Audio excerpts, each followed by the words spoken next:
So I used only one eyeshadow for this entire look and some mascara. Let me show you how to get it. I'm coating my flat eyeshadow brush with this shadow and going straight on top of my lid. I didn't even put any powder on my eye, just going straight over my concealer. You can use an eye primer, you can add powder, you can do whatever is best for you. And I'm packing on this shadow pretty densely. I'm not doing any tricks.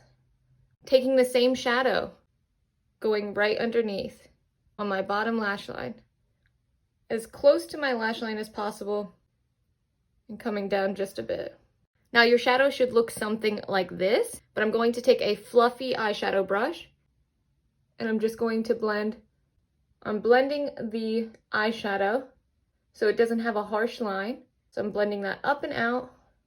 Then I'm blending just on the lid. Everything looks really nice and blown out and seamless. Going on the bottom and doing the same thing.